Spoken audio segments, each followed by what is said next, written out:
કલ્યાણી, કલ્યાણી, કલ્યાણી એટલે હું. મારા નામની બૂમો પાડતા આખું ગામ નથી થાકતું, પાડ્યા જ કરે છે. કેટલાક મને લક્ષ્મીનું રૂપ માને છે અને કેટલાક કહે છે કે હું બહુ ભાગ્યશાળી છું. ગામમાં કોઈ પણ કામ હોય ને અને જો એ મારા હાથે થાય ને તો શુભ માનવામાં આવે છે. આવું હું નહીં, હા, ગામવાળાઓ કહે છે. પણ મારા ઘરના મારા માટે એવું નથી માનતા, કંઈક બીજું જ માને છે. મારી મામી મને મા વિહોણી કહે છે, અપશગુની કહે છે. પણ નીરુબા,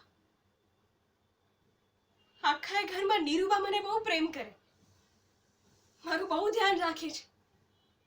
મારા મા બાપ નથી એવું મને સહેજ પણ વર્તાવા નથી દેતા. સાચું કહું તો મારા નીરુબા માટે એમની બહુ લાડકી છું. હું એમનું સર્વસ્વ છું અને એ મારા સર્વસ્વ છે. તમને ખબર છે, નીરુબા એમ પણ કહે છે કે મારો રાજકુમાર બહુ જલ્દી જ આવશે. અરે હું નહીં, નીરુબાઓ હંમેશા કહેતા હોય છે